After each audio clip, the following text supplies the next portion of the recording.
Faïs, dis-je timidement pour commencer, et plus fort lorsque je crois entendre une voix me répondre. Je franchis l'encadrement de la porte. En face de moi, il y a un couloir se perdant dans l'obscurité.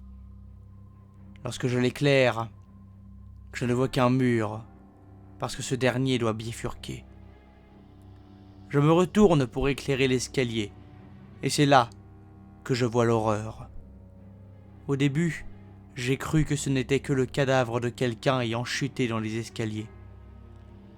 Lorsque l'homme ou la femme qui est pourtant couché sur le dos tourne la tête dans un angle improbable pour regarder dans ma direction, je comprends. Je suis en face d'une créature qui n'a plus rien d'humain.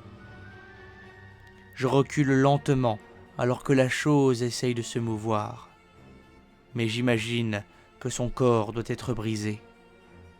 On dirait un insecte tombé sur le dos qui n'arrive plus à se remettre dans le bon sens. La chose gesticule malhabilement et parvient tout de même à descendre de quelques marches juste à mes pieds. Essayant de m'attraper de sa seule main valide, parce que l'autre ressemble à une cuisse de poulet trop mâchée. Il claque des dents frénétiquement, et je suis apeuré en regardant cette horreur se débattre. La créature baisse les bras, et je me dis qu'elle est en train d'abandonner. C'est à ce moment précis que je vois, boitant, une autre de ces horreurs descendant les escaliers. Lorsque cette deuxième monstruosité me voit, elle se met immédiatement à claquer frénétiquement des dents et devient comme un animal affamé, ayant vu sa proie. Elle descend encore 2 marches et je comprends que la précipitation n'est pas son plus grand allié. Ses gestes deviennent de plus en plus imprécis, à tel point qu'elle rate la marche suivante et s'écrase, lamentablement, la tête la première dans les escaliers. J'entends le craquement de son crâne, et alors que je la crois morte, la créature se relève difficilement. Sa mâchoire est éclatée, mais il essaye encore de venir m'attaquer. J'entends un second bruit de chute provenant de plus haut au-dessus de moi, m'informant qu'il y a d'autres de ces espèces de monstres dans ces escaliers. C'est alors que le premier, toujours à mes pieds, se met à pousser un râle rauque et guttural, que la seconde créature dans les escaliers lui répond, et que j'entends en écho d'innombrables autres râles, me signalant dès lors que je suis encerclé par ces monstres immondes. Je prends peur en comprenant que les échos lointains sont le cri d'autres créatures. Ils proviennent du couloir en face de moi et non plus des escaliers. Je commence à reculer lentement en voyant arriver au fond du corridor plusieurs de ces monstruosités, et je me demande si ces gens sont encore humains dans le fond. Je n'avais jamais entendu parler de ce genre d'abjection. Pourtant, j'ai lu énormément de livres sur le monde d'avant le Grand Zéro. Nulle part, il n'a jamais été fait mention de l'existence de ce genre de zombies. Un choc sourd retentit dans la grande pièce circulaire. Je continue de reculer parce que les créatures affluent en nombre dans le couloir.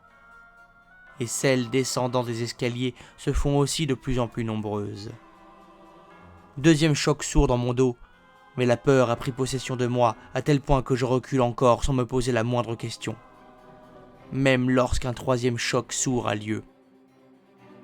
Reculant encore, je trébuche sur quelque chose, et je tombe en arrière. Ma tête a heurté le sol, je vois des étoiles avant de me rendre compte que la chose au-dessus de moi est un zombie. Je roule sur le côté avec difficulté pour éviter que l'immondice ne m'agrippe, mais un second monstre se trouve devant moi. La douleur est forte, cependant je dois lutter contre elle afin de me relever. C'est alors qu'un nouveau choc sourd a lieu non loin de moi et je suis éclaboussé par de la matière noire. C'est à cet instant précis que je comprends la nature des chocs sourds qui avaient lieu depuis quelques instants maintenant. Ce sont les zombies qui devaient se trouver au sommet des escaliers et qui se laissent tomber dans le vide, la verrière n'étant plus là pour les empêcher de chuter. Je recule encore et je suis vite dos au mur, à l'autre bout de la pièce, juste en face du couloir d'où arrivent encore des créatures. C'est alors que je me rends compte que ma situation est désespérée, parce que je suis désormais encerclé par ces monstruosités morbides qui claquent des dents et poussent des râles bestiaux. Ma chance est la lenteur pathétique de ces choses. C'est parce que je pense fort à Faïs que je trouve le courage de faire ce que je vais faire. Je n'ai pas le choix. Je lui dois bien ça. Le plus proche des zombies se jette sur moi, mais un autre fond sur lui en le mordant au cou. Ils sont comme des chiens se battant pour dévorer leur proie. C'est l'instant où je décide de me lancer. L'important étant, dès lors, de ne plus m'arrêter, de ne plus hésiter, et de foncer droit devant moi.